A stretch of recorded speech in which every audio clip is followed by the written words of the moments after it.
င်္ဂလာပါခင်ဗျာမိတ်ဆွေတို့ကျွန်တော်ပေးထားတဲ့ခဏ9ခွက်ပါနော်9ခွက်က11ခွန်ရေ6303ရေပရိကိုကြိုင်ရင်အဲ့ဒါမနေ့ကကျွန်တော်6303လေးကိုထူထူလေးထိုးဖို့ကျွန်တော်တင်ပြပါပြီအခုအဲ့ဒီအပြင်မှာဗရိတ်မဟုတ်ပဲနဲ့အကြဆိုင်ကလေးတွေက4ခွန်1ရေ4ခွန်3ရေ4 5 6ရေဆိုပြီးတော့ကျွန်တော်အဲ့မှာဗီဒီယိုဟိုမှာတင်ထားတာရှိပါတယ်နော်ဗီဒီယိုတွေမှာတင်ထားတာရှိပါတယ်အဲ့ဒီအထက်မှာဘယ်ဟာလေးကိုထူစေချင်တာလဲလို့ဆိုတော့အခုကျွန်တော်အဲ့ဒီခဏလေးကိုပြပါမယ်ထူစေချင်တဲ့ခဏလေးနော်အဲ့နှစ်ခု6303ကိုထူနဲ့ဒီနေ့ပြမယ်အခုပြမယ်ခဏလေးကိုအဲ့နှစ်ကွက်ကိုထူလေးထိုးပါကျန်တဲ့ခဏကိုတော့နည်းနည်းလေးပါလေးပဲထိုးပါလို့နော်ပါလေးပဲထိုးပါအဲ့လိုပြောချင်လို့ပါဘာလို့လဲဆိုတော့အဆိုင်အထောက်ဆိုင်ကလေးတွေကထောက်ဆိုင်ကလေးတွေကများတဲ့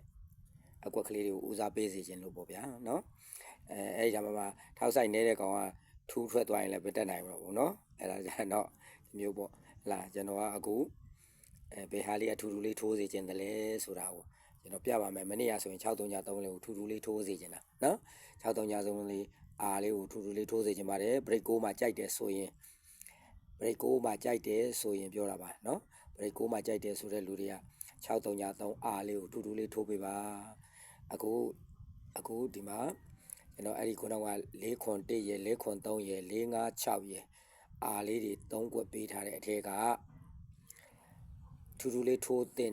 တစ်ခွက်ကိုကျွန်တော်ပြပါမယ်အဲ့ဒါကဘယ်မှာရှိသလဲဆိုတော့ပထမဆုံးကျွန်တော်ပြထားတဲ့ site က4ခွန်3ပြထားတဲ့ site ကိုကျွန်တော်ပြပါမယ်နော်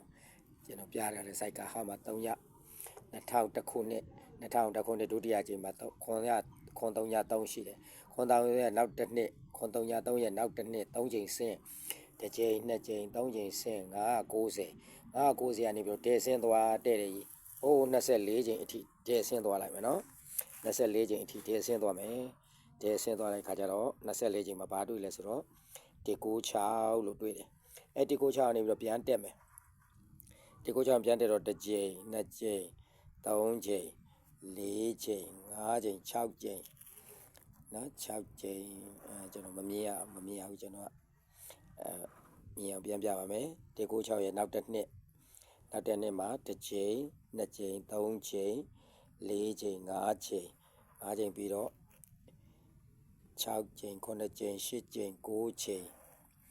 10ကြိမ်11ကြိမ်12ကြိမ်13ကြိမ်14ကြိမ်မှာ8ခွန်2လို့တွေ့တယ်8ခွန်2ကနေပြီးပြန်ရေးပဲမယ်ဒီဘက်မှာနှစ်ရေးမယ်တစ်နှစ်နှစ်နှစ်3နှစ်မြောက်3နှစ်မြောက်ပေါ်ပြန်တက်မယ်နော်3နှစ်မြောက်ကိုပေါ်ပြန်တက်မယ်တစ်ကြိမ်2ကြိမ်3ကြိမ်4ကြိမ်5ကြိမ်6ကြိမ်9ကြိမ်10ကြိမ်မှာ4ခွန်3လို့တွေ့တယ်နော်4ခွန်3အဲ့ပြပြီးသားဆိုတာအဲ့ဒီ site ကလာတာ4ခွန်3အဲ့ဒီ site က4ခွန်3ကအခု2001ခုနှစ်မှာထွက်တာအဲ့2001ခုနှစ်ကနေပြီးတော့အခု2020နဲ့တခုနှစ်ရောက်လာတယ်အဲ့မှာလည်းအဲ့လိုပဲ2021ခုတန်းထဲတွေပါပဲနော်ပြန်ပြီးတော့ဇယားလေးနဲ့လိုက်ထောက်ကြည့်ပါနော်တန်းထဲပါပဲ2021ကနေ2021ရောက်လာပြီ2021မှာအဲ့လိုပဲခုနလိုပဲဒုတိယအကြိမ်မှာ3ညခွန်ပါပဲ3ညခွန်ရဲ့နောက်တစ်နှစ်3ကြိမ်ဆင်းတစ်ကြိမ်2ကြိမ်3ကြိမ်ဆင်းအဲ့မှာ9 3ည5ပါပဲနော်9 3ည5ကနေအောက်ကိုတဲ့ကြီးဆင်းမယ်နှစ်ဆုံးတဲ့အထိဆင်းမယ်နှစ်ဆုံးတဲ့အထိဆင်းတော့ဘာနဲ့တွေ့လဲဆိုတော့196နဲ့ပဲတွေ့ပြန်တာပဲနော်196ကနေနောက်နှစ်ပေါ့နော်196ကနေနောက်နှစ်တစ်ကြိမ်2ကြိမ်3ကြိမ်4ကြိမ်5ကြိမ်6ကြိမ်9ကြိမ်10ကြိမ်9ကြိမ်10ကြိမ်11ကြိမ်12ကြိမ်13ကြိမ်14ကြိမ်မှာအဲ့မှာ8ခွန်နှစ်ပဲတွေ့ပြန်တယ်နော်8ခွန်နှစ်ကနေပြီးတော့နောက်ဒီဘက်ကိုကြည့်မယ်တစ်နှစ်2နှစ်3နှစ်မြောက်မှာ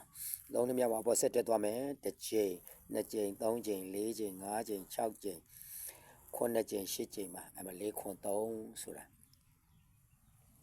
ပေးရမယ် site ပေါ့ဗျာနော်4ခွန်3ပေးရမယ် site အဲ့တော့အဲ့ဒါတစ် site ပါ frame တစ်ခုနဲ့တစ် site ပါနော်အဲ့ဒီ site တစ် site က frame တစ်ခုတတ်နော်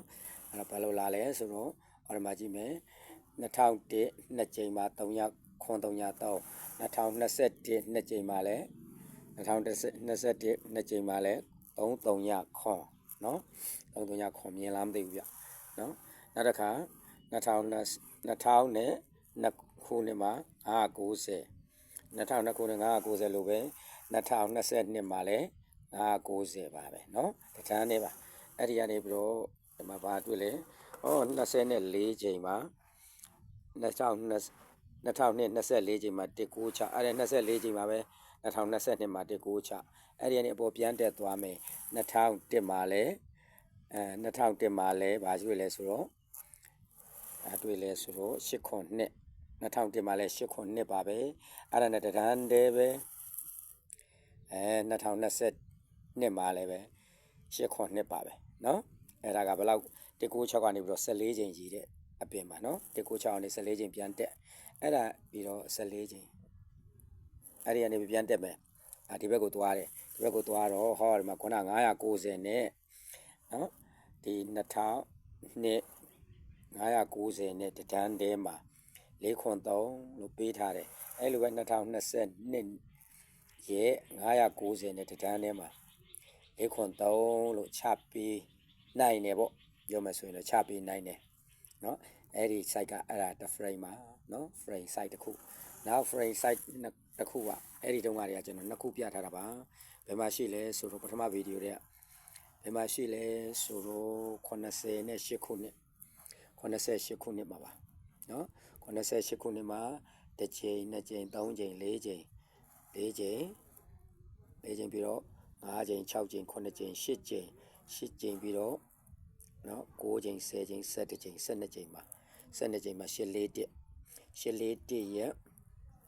တစ်နှစ်နှစ်နှစ်3နှစ်4နှစ်5နှစ်5နှစ်မြောက်အပေါ်ပြန်တက်မယ်5နှစ်မြောက်ကိုပေါ်ပြန်တက်မယ်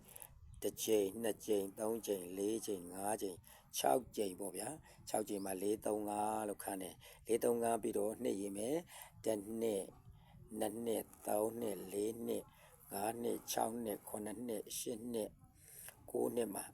3ခွန်4 site frame site မတူတော့လဲအပို့တူတယ်နော်3ခွန်4ခုန4ခွန်3ခွန်4နော်အဲ့ဒီ site ကလေးအဲ့ဒီ site တစ် frame ကဘယ်မှာရှိမလဲဆိုတော့ကျွန်တော်တို့ဒီဘက်မှာ2012မှာပါနော်2012မှာ2012မှာတစ်ချိန်နှစ်ချိန်သုံးချိန်လေးချိန်5ချိန်6ချိန်9ချိန်10ချိန်9ချိန်မှာ418လို့ထွက်ထားတယ်418ကနေနှစ်ရေးမယ်တစ်နှစ်တစ်နှစ်နှစ်နှစ်3နှစ်4နှစ်5နှစ်မြောက်ပဲနော်အပြန်ရေးမယ်နော်မမြင်ရလိုက်လို့နော်418ကနေပြီးတော့တစ်နှစ်နှစ်နှစ်3နှစ်4နှစ်5နှစ်မြောက်ပါပဲတစ်ချိန်နှစ်ချိန်3ချိန်4ချိန်5ချိန်6ချိန်မြောက်မှာအဲ့မှာ453လို့တွေ့ပြန်ပါပြီနော်ဒီ453ကနေပြီးတော့တစ်နှစ်နှစ်နှစ်3နှစ်4နှစ်5နှစ်6နှစ်9နှစ်10နှစ်9နှစ်မှာဒီမှာ4ခွန်3လို့ပို့ရမယ်ပေါ့နော်ခုနကလည်း4ခွန်3 4ခွန်3လေးပို့ဖို့အတွက်ကိုအဲ့ဒီမှာ2ချက်ထောက်ဖြစ်သွားပါပြီနော်2ချက်ထောက်ဖြစ်သွားပြီ4ခွန်3 4ခွန်3ပို့2ချက်ထောက်ဖြစ်သွားပြီနော်2ချက်ထောက်အဲ့ဒါတကယ်လို့များဝါသွားလို့ရှိရင်တော့ပထမဗီဒီယိုလေးကိုပြန်ကြည့်ပါလို့နော်အဲ့ဒါပထမဗီဒီယိုလေးပြန်ကြည့်ပါအဲ့2ချက်ကကျွန်တော်ပထမဗီဒီယိုမှာပါပါတယ်အခုနောက်ထပ်တစ်ချက်ထောက်ကလေးထပ်ပေးပါမယ်နော်3ချက်ထောက်3 frame 3ခုထောက်3ချက်ထောက် site 3 site site 3 site ထောက်ထားတော့ကြောင့်အဲ့ site 3 site ထောက်ထားတဲ့အကွက်ကလေးကိုနည်းနည်းလေးတင်းထိုးပါတင်းထိုးစေခြင်းပါတယ်နော်တင်းထိုးစေခြင်းပါတယ်ထူထူလေးထိုးပေါ့ဗျာနော်ထူထူလေးထိုးမယ်ဆိုရင်အဲ့ဒီတိုင်းပဲဒီမှာကျွန်တော်နောက်ထပ်ဟောရမှာကျွန်တော်တို့အဲ့ဒီခုနက88မှာပဲနော်88မှာပဲ88မှာနောက် site ပေါ့ဗျာနော်88မှာတစ်ကြိမ်နှစ်ကြိမ်သုံးကြိမ်လေးကြိမ်5ကြိမ်6ကြိမ်9ကြိမ်10ကြိမ်9ကြိမ်10ကြိမ်17ကြိမ်12ကြိမ်ခုနက481နော်လက်တလေး8အဲ့ဒါအောက်မှာ89ခွန်ဆိုတာတွေ့ပါလေစပြီးတော့အဲ့ဒီကနေပြီးတော့220ရေးသွားမယ်နော်220တစ်နှစ်နှစ်နှစ်3နှစ်4နှစ်5နှစ်6နှစ်နော်6နှစ်6နှစ်ပြီးတော့9နှစ်10နှစ်9နှစ် 10နှစ်17နှစ်12နှစ်13 14 15 16 19 18 sorry 18နှစ်နဲ့20မဟုတ်18နှစ်18နှစ်18နှစ်ကိုအပေါ်ပြန်တက်သွားမယ်တစ်နှစ်တစ်ကြိမ်18နှစ်ကိုတစ်ကြိမ်နှစ်ကြိမ်3ကြိမ်4ကြိမ်5ကြိမ်6ကြိမ်9ကြိမ်10ကြိမ်မှာ6နှစ်ကိုရဲ့တပင်ကျော်တပွဲကျော်တပင်ကျော်မှာ4-3ခွန်ဆိုတာတွေ့တယ်6နှစ်ကိုတပွဲကျော်4-3ခွန်ဟုတ်လားအဲ့တော့အဲ့ဒီ cycle လေးအဲ့ဒီ spring လေးအဲ့ဒီ cycle လေးကဘယ်ကစလဲဆို80နဲ့8ခုနှစ်မှာစပါတယ်83 89ခွန်89ခွန်ရဲ့1နှစ်2နှစ်3နှစ်4နှစ်5နှစ်6နှစ်9နှစ်10နှစ်9နှစ်10နှစ်11 12နှစ်13 14 15 16 17 18နှစ်အပေါ်ပြန်တက်မယ်တစ်ကြိမ်နှစ်ကြိမ်သုံးကြိမ်လေးကြိမ်ငါးကြိမ်6ကြိမ်9ကြိမ်10ကြိမ်10ကြိမ်ရဲ့ဘေးတစ်ပင်မှာ6-9နှစ်ရဲ့တပွဲကျော်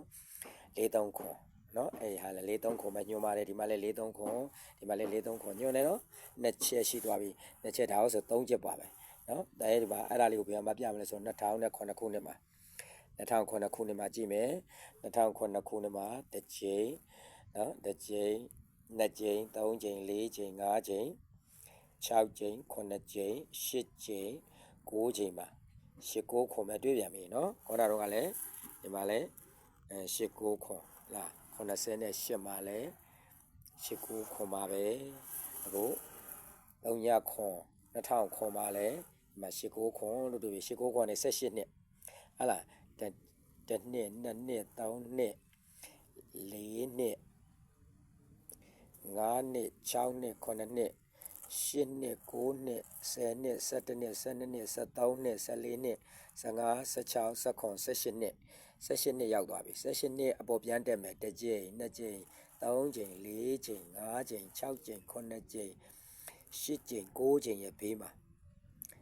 6နှစ်9ပူပူလောလောထွက်ထားတာเนาะ6နှစ်9ရဲ့တပွဲကျော်မှာမချဖို့ရှိတာ4ခွန်3ပေါ့เนาะအဲ့ဒါ4ခွန်3ချက်ထောက်ပါတယ်ပြန်ရည်ပြပါမယ်အောက်ကနေတော့เนาะဒီမှာပါရှိလဲမပါရှိမလဲဆိုတော့8ခွန်9ခွန်ရဲ့တစ်နှစ်2နှစ်3နှစ်4နှစ်5နှစ်6နှစ်9နှစ်10နှစ်9နှစ်10နှစ်11နှစ်12နှစ်12နှစ်13 14 15 16 19 18နှစ်မြောက်18နှစ်မြောက်ရဲ့တစ်ကြိမ်2ကြိမ်3ကြိမ်4ကြိမ်5ကြိမ်6ကြိမ်9ကြိမ်10ကြိမ်ခုန9ကြိမ်ဖြစ်သွားတယ်เนาะအဲ10ကြိမ်ကအဲဒါကြောင့်ပြန်ရည်ပြတာပါ10ကြိမ်မှာ10ကြိမ်ရဲ့ဘေးမှာ6နှစ်9လို့ပူပူလောလောထွက်ထားပြီ2026မှာ26မှာ6နှစ်9လို့ထွက်ထားတဲ့ကြောင့်အဲ့ရတပွဲကျော်မှာဒီဘက်လိုပဲချမယ်ဆိုရင်4ခွန်3မပြပါမယ်ဒီမှာ8-9ခွန်ရဲ့1နှစ်2နှစ်3နှစ်4နှစ်5နှစ်6နှစ်9နှစ်10နှစ်9နှစ်10နှစ်11 12 13 14 15 16 19 18နှစ်ရဲ့အပေါ်ဟိုတော့8ကြိမ်တစ်ကြိမ်နှစ်ကြိမ်3ကြိမ်4ကြိမ်5ကြိမ်6ကြိမ်9ကြိမ်10ကြိမ်10ကြိမ်ပြီးမှ6နှစ်9လို့ထွက်ထားတယ်ဟိုဘက်မှာပဲဒီပဲเนาะ6နှစ်9ပြီးတော့တပွဲကျော်မှာ4ခွန်3ဆိုတာရှိတယ်အဲ့တော့အဲ့ဒီ4ခွန်3လေးကနော်4ခွန်3လေးကအထောက်ကလေး3ခုရှိပါတယ်မနေ့ကပြလိုက်တယ်630ကလည်းအထောက်ကလေး3ခုရှိပါတယ်အဲ့တော့အထောက်များများရှိတာလေးကိုပို့ပြီးတော့ထူထူလေးထိုးစေချင်ပါတယ်အထောက်နည်းနည်းရှိတဲ့ဘရိတ်ကိုကြိုက်တယ်ဆိုရင်630ကိုထူထူလေးထိုးပြီးတော့တစ်ခွန်ကိုပါထိုးမယ်နောက်တစ်ခါကျတော့ဘရိတ်ကိုမှမဟုတ်ဘူးကျန်တဲ့အကြဆိုင်နဲ့ပြောမယ်ဆိုရင်အဲ့ဒီအကြဆိုင်မှာ4ခွန်1ရှိတယ်4ခွန်3ရှိတယ်4 5 6ရှိတယ်နော်အဲ့4 5 6အဲ့3ခွက်ကိုတော့အဲ့3ခွက်ထဲမှာလည်းပဲ4ခွန်3ကိုထူထူလေးထိုးပြီးတော့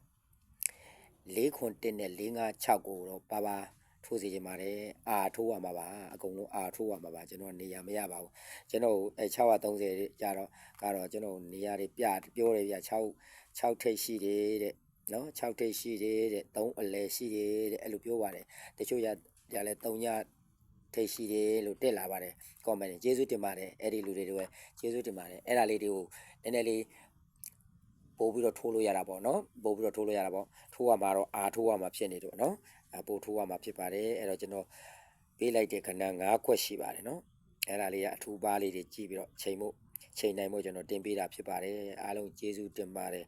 ကျမ်းမာထီပေါက်နိဗ္ဗာန်ရောက်ကြပါစေဗျာအလှူဒန်းနေပေးနိုင်ကြပါစေ